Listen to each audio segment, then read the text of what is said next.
Here we go then.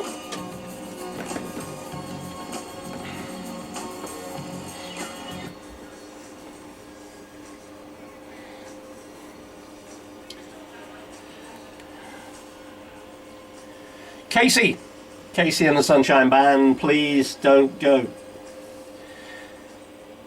Maria Paviour is my guest this morning. We're talking about empowering women, and we're talking about women in the boardroom. And Maria, do we need quotas? Don't say yes, please. please don't say yes, because it's getting silly if you start going for quotas. It's like trying to get women in the House of Commons. You know, if they want to go in, fine. Well, it's really interesting because the government is saying if we don't hit some targets, I think about 25%, then they may be bringing in quotas. And in some countries like Sweden, they do have quotas. But you can end up lowering the common denominator, can't you? Well, that's really interesting that you say that because... Because you're going to say no. Well, no, I'm going to say something completely different, actually. Sheila Whitaker, who's... this is just, I think, quite funny, actually. She's a non-executive director at Standard Life, big insurance company. And she says we should have quotas. And the reason she says we should have quotas is because we'll only get true equality when we've got an equal number of incompetent women as we do incompetent men in the board. Could well be true, so yes. That is an argument for quotas, which is actually, do we really need them to be extra specially gifted and talented? Because basically we're just talking about ordinary people in the end. But I think that there is this problem, if you do have quotas, that once somebody has been promoted into a board position or a senior position, the question is, are you there because you're a token? You know, yeah, that's... Are you making up the numbers? That's got to hit them, hasn't it? And I think when you're bearing in mind... That knocks confidence. Well, women are known for not having a lot of confidence, so that does concern me. I think there are other ways that we need to look at it. I think mainly organisations need to take a good, long, hard look at themselves and what they're expecting and what they're doing. And one of the things that we don't value, and this is where I feel very passionate, and that's what I call the school gate talent pool. Because if you look at women who have been out of work looking after children, bringing up children, there's very often a huge amount of talent and skills that are in that. Not only just the process of bringing up a family. I mean, let's face it, negotiating with a teenager, I can't think of anybody in work that has to do anything more difficult than that. So that shows, you know, there are real talents out there. But also, when you actually go into the schools and you see how women are working with each other, how they are organising each other, how they're working as a team, they're often getting involved in negotiation. I mean, negotiating a £250 gift voucher from a local travel firm is probably every bit as difficult, if more so, than negotiating a £250 million contract. Because I'm telling you, the local travel firms are not that quick to give up their 250 quid for a good cause. But I don't mean that, actually. I'm sure the travel firms are very generous. But the thing is, it is actually a really difficult job doing that kind of thing. And being a friend of the school or involved in the PTA or involved in other voluntary and charity work, I think is completely undervalued. It's missed out. And I don't think employers recognise what real benefits there are in having people with those skills. They've developed these skills. They work well as a team. We should be bringing them into senior positions, actually. What tends to happen is, when women go back to work, they tend to be looking for voluntary work, charity work, or part-time work, which is where organisations also need to step up and provide better facilities for family-friendly policies. But they often go into very, very low-level, unskilled work. Now, this is a dreadful waste. Bearing in mind that 57% of all first-class degrees are women. So we're not talking about women are not up to it. Women are absolutely up to it. They just don't realise it.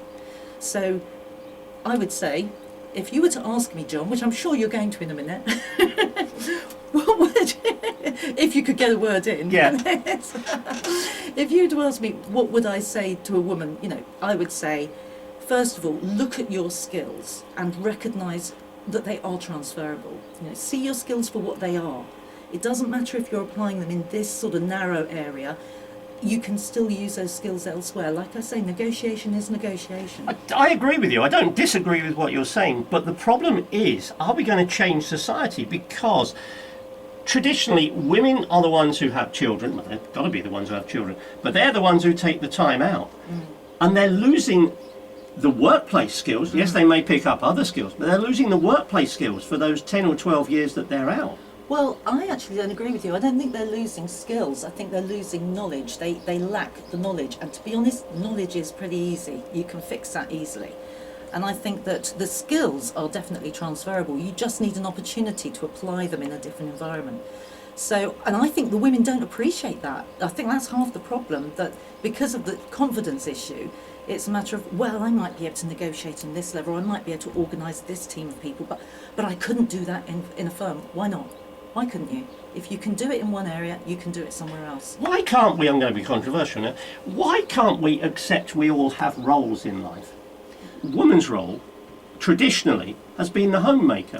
Why do we have to start moving women into the workplace? That's actually not If true. men got paid a decent wage, they could afford to let the woman be at home, bring up the children properly, and we wouldn't have half the problems we've got now. No, you're talking about a Victorian model. If you go back What's further, wrong with the Victorian model? well, I don't think it's very relevant to today, and as well as anything else, bearing in mind that 80% of all buying decisions are made by women, if organisations don't get that act together and don't do something to represent and to recognise that women have got something to offer here, they're actually missing a massive target market too.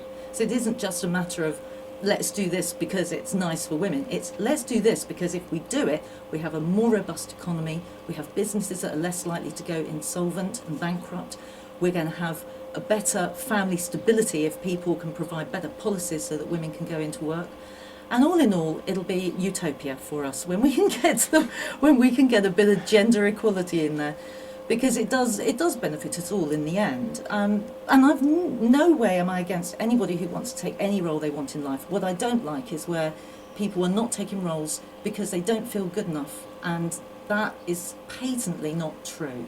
Now, I'm sure you've got a website and a book out somewhere which you would like to just mention before we go. I have. That explains all of this. You can go and see me on Facebook if you put Maria Paviour, which is Paviour like saviour, you see?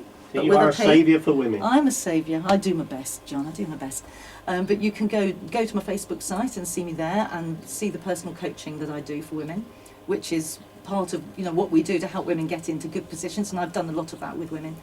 And you can also go to iSynergize, my website, iSynergize.co.uk, and find out all about empowerment. And 13th of October, I've got another free course coming up, so come along to that.